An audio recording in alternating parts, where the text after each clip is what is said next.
اور چکھنا کیا ہوتا ہے؟ پوری طرح سے اس کو لینا، پوری طرح جذب ہونا۔ تو یہاں پر کافروں کا حال بتایا گیا ہے آگے، فَاصْبِرْ۔ اب آپ صلی اللہ علیہ وسلم کو اختتام پر تسلی دی جا رہی ہے، فَاصْبِرْ، بس آپ صبر کیجئے۔ کس طرح؟ کما، جیسا کہ صبر، صبر کیا، اولو العزمی، کس نے؟ اولو العزم نے، من الرسولی، رسولوں میں سے، جس طرح اولو العزم رسولوں میں سے جس طرح انہوں نے صبر کیا ویسے آپ صبر کیجئے۔ اولو العزم رسول کون سے ہیں؟ نوح علیہ السلام، ابراہیم علیہ السلام، موسیٰ علیہ السلام، عیسیٰ علیہ السلام اور محمد صلی اللہ علیہ وسلم۔ انہوں نے جیسے صبر کیا ویسے آپ بھی صبر کیجئے۔ اور صبر کیا تھا؟ لوگوں کی مخالفتوں کو، لوگوں کی زیادتیوں کو برداشت کیا، لوگوں کی بے رخی اور لوگوں کے ایسے رویے جو انتہائی تکلیف دہ تھے، ان پر آپ نے ان کو کچھ بھی نہیں کہا، right؟ تو کہا جا رہا ہے کہ آپ پچھلے پیغمبروں کی طرح صبر کیجئے۔ جیسے نوح علیہ السلام 950 سال انہوں نے تبلیغ کی، right؟ تو ان کی قوم نے کیا کیا؟ پہلے تو کوئی بات نہیں مانی، پھر جب آپ کشتی بنا رہے تھے تو انہوں نے کیا کیا؟ مذاق اڑا رہے تھے۔ نوح علیہ السلام کا طرز عمل کیا تھا؟ وہ جواباً کچھ نہیں کہتے تھے۔ پھر اس کے بعد آپ دیکھیے ابراہیم علیہ السلام، ان کی قوم نے کیا کیا نہیں کیا ان کے ساتھ، اور ابراہیم علیہ السلام احسن طریقے سے وہاں سے نکل گئے۔ موسیٰ علیہ السلام جب پیغام پہنچا رہے تھے فرعون کے دربار میں تو انہیں کیا کچھ نہیں کہا گیا، لیکن ان کا رویہ کتنا عمدہ رویہ تھا۔ عیسیٰ علیہ السلام کہاں تک پہنچا دیے گئے کہ سولی چڑھا دیے جائیں، اللہ نے ان کو بچا لیا، لیکن جواباً ان کے منہ سے ایسی بات نہیں نکلی جو کسی بھی قسم کے درجے میں اخلاق سے گری ہوئی ہو۔ تو نبی صلی اللہ علیہ وسلم کو بھی کہا جا رہا ہے کہ بس تھوڑا سا وقت ہے، یہ وقت گزر جائے گا، کیونکہ یہ آخری مکی دور کی صورتوں میں سے ہے نا، کہ تھوڑا وقت ہے بس۔ اور یاد رکھیے ہر مشکل وقت گزر ہی جاتا ہے۔ صبر کیجئے، فصبر، جیسے اوروں نے صبر کیا۔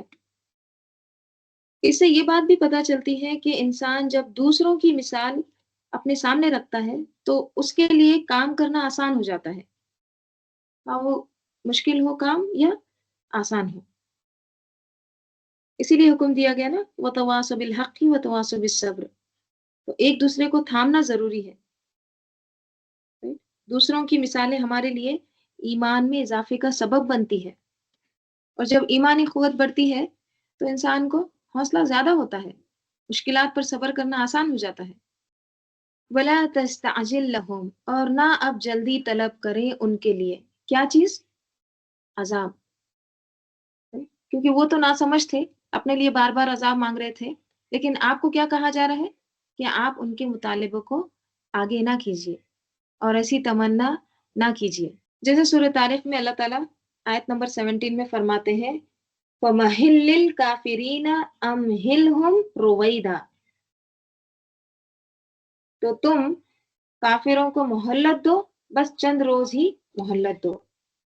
سورہ مریم میں آتا ہے فَلَا تَعْجَلْ عَلَيْهِمْ إِنَّمَا نَعُدُّ لَهُمْ عَدًّا، تو تم ان پر عذاب کے لیے جلدی نہ کرو، اور ہم تو ان کے لیے دن شمار کر رہے ہیں۔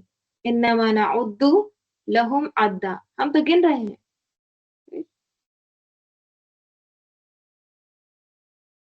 تو کیا کہا جا رہا ہے وَلَا تَسْتَعْجِلْ لَهُمْ كَأَنَّهُمْ، گویا کہ وہ یوما، جس دن، یرونا، وہ دیکھیں گے، کیا؟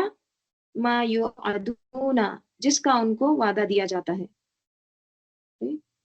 جس دن گویا کہ وہ دیکھیں گے اسے جو وعدہ دیے جاتے ہیں، جس کا ان کو وعدہ دیا جاتا ہے، یعنی عذاب کا، جب وہ عذاب کو دیکھیں گے تو ان کا حال کیا ہوگا؟ لم یلبسوا الا ساعة من نہار، لم نہیں، یلبسو وہ ٹھہرے، الا مگر، ساعتن ایک گھڑی، بس ایک لمحہ، من نہارن دن سے، دن کا ایک لمحہ ٹھہرے ہم دنیا میں، بس۔ یعنی قیامت کے دن جب عذاب اپنے سامنے دیکھیں گے تو انہیں کیا خیال آئے گا کہ ہم دنیا میں بس ایک گھڑی رہے، 1 منٹ کی بات تھی۔ سورہ یونس میں بھی یہ مضمون کچھ اس طرح سے آتا ہے، اور جس دن اللہ ان کو جمع کرے گا تو وہ دنیا کی نسبت ایسا خیال کریں گے گویا وہاں ایک گھڑی بھر دن سے زیادہ رہے ہی نہیں تھے۔ اور کیا ہوگا؟ یتعارفون بینہم، وہ ایک دوسرے کو شناخت بھی کریں گے۔ سورہ مومنون میں بھی آتا ہے، قالوا لبسنا یوما او بعض یوم، وہ کہیں گے کہ ہم ایک روز یا ایک روز سے بھی کم رہے تھے۔ فاسأل العادین، شمار کرنے والوں سے پوچھ لیجئے۔ سورہ نازعات میں آتا ہے، جب وہ اس کو دیکھیں گے تو ایسا خیال کریں گے کہ گویا دنیا میں صرف ایک شام یا صبح رہے، بس صبح یا شام۔ تو یہ ہے دنیا کی زندگی کی مدت، دنیا کی زندگی کا وقت آخرت کے مقابلے میں۔ تو دنیا میں اگر کسی انسان پر سخت سے سخت ترین بھی حالات ہوں، مشکل سے مشکل ترین وقت ہو، تو بھی وہ آخرت میں جا کر کیا لگے گا؟ ساعتن، ایک گھڑی، بس 1 گھنٹے کی تو بات تھی، یا صبح کی بات تھی یا شام کی بات تھی، پورا دن بھی محسوس نہیں کرے گا۔ صرف حشر کا میدان ہی 50,000 سال کے برابر ہے، کوئی نسبت ہی نہیں۔ یوم حشر کا یہ حال ہے تو جنت دوزخ، اس میں تو دائمن ابدن خلود ہے، کہاں وہ زندگی اور کہاں یہ زندگی؟ یہ دنیا، یہ ادنا، مچھر کے پر کے برابر بھی نہیں۔ بلاغن، بلاغ، صرف ایک لفظ بلاغ الگ سے لکھا ہوا ہے، نہ آگے کچھ ہے نہ پیچھے کچھ ہے۔ ایسا کیوں؟ جتنے کم الفاظ ہوتے ہیں نا کسی بات میں، بات اتنی زیادہ افیکٹو ہوتی ہے، right؟ بلاغ، بس بات پہنچانی تھی، پہنچا دی، پیغام پہنچا دینا تھا بس۔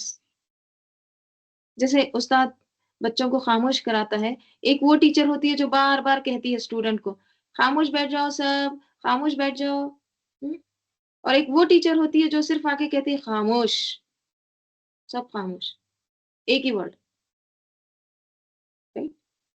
تو کم الفاظ بہت زیادہ افیکٹو ہوتے ہیں۔ یہاں پہ کیا کہا جا رہا ہے؟ بلاغ، یہاں پہ بلاغ بمانے اسم مصدر ہے، یعنی تبلیغ کے معنی آ رہے ہیں، پہنچا دینا، اور یہاں پہ حاضہ حذف ہے، یعنی یہ پہنچا دینا ہے، یہ پیغام کو پہنچا دینا ہے، اللہ نے پیغام پہنچا دیا۔ جیسے سورہ ابراہیم میں آتا ہے ھذا بلاغ للناس، یہ قرآن لوگوں کے نام اللہ کا پیغام ہے، تمام لوگوں کے لیے، للناس، تاکہ ان کو اس سے ڈرایا جائے، اور تاکہ وہ جان لے کہ وہی اکیلا معبود ہے، اور تاکہ اہل عقل نصیحت پکڑے۔ سورہ انبیاء میں آتا ہے اِنَّ فِي ھذا لَبَلَاغًا لِقَوْمٍ عابدین، عبادت کرنے والے لوگوں کے لیے اس میں اللہ کے حکموں کی تبلیغ ہے۔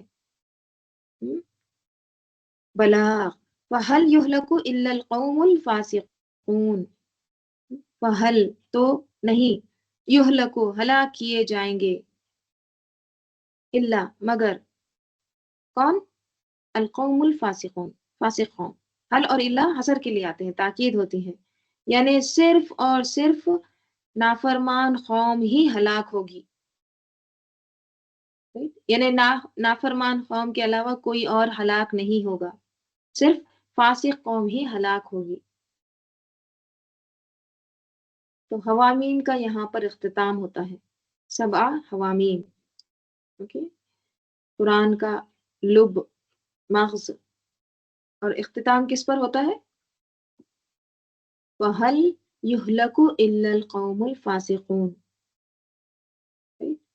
نبی صلی اللہ علیہ وسلم کو خطاب ہے نا، فَاصْبِرْ، کیونکہ مکی زندگی کے آخری حصے میں، اور خصوصاً طائف کا جب واقعہ پیش آیا تھا، اور پھر طائف کے واقعے کے بعد ایک ایک دن انتہائی مشکل ہو گیا تھا، انتہائی مشکل ترین وقت آ گیا تھا آپ صلی اللہ علیہ وسلم پر، اس لیے پھر مکہ بھی چھوڑنا پڑا۔ تو ایسے حالات میں کیا تسلی دی جا رہی ہے کہ جب تک اللہ کا حکم نہیں آ جاتا آپ صبر کریں، ان مشکلات کو ایکسیپٹ کریں، اور پھر انڈر لائنڈ اشارہ کیا ہے کہ یہ وقت بھی گزر جائے گا، فاسق ہلاک ہو جائیں گے، آپ کے دشمن آپ کے مقابل ختم ہو جائیں گے۔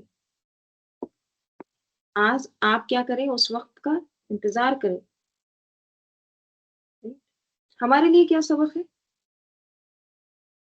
کوئی بھی شخص جو اللہ کے دین کی طرف لوگوں کو بلائے، اس کو کوئی بھی مشکل اگر پیش آتی ہے، چھوٹی ہو یا بڑی، سبھی گزر جائیں گی، کیونکہ دنیا کی زندگی کیا ہے؟ ساعتن ہے، ایک گھڑی ہے، اور یہ سب وقت بہت جلد ختم ہو جائے گا، رائٹ؟ اصل دیکھا جائے تو انسان کو صرف دو ہی غم ہونا چاہیے، ایک تو یہ کہ اس کی زندگی شرک سے خالی ہو، دوسری آخرت اچھی ہو جائے، اس کی فکر ہونا چاہیے۔ اگر کسی کو یہ دو سبق مل جائے نا قرآن سے، کہ اس کی زندگی میں اللہ کی ذات سب سے اوپر ہو، ہر چیز سے بڑھ کر، اور جو کچھ کرے اللہ ہی کی خاطر کرے، اور اس کا اجر اللہ سے چاہے، اپنی آخرت کے لیے محفوظ کرے، تو سب چیزیں پھر اپنی جگہ آ جائیں گی۔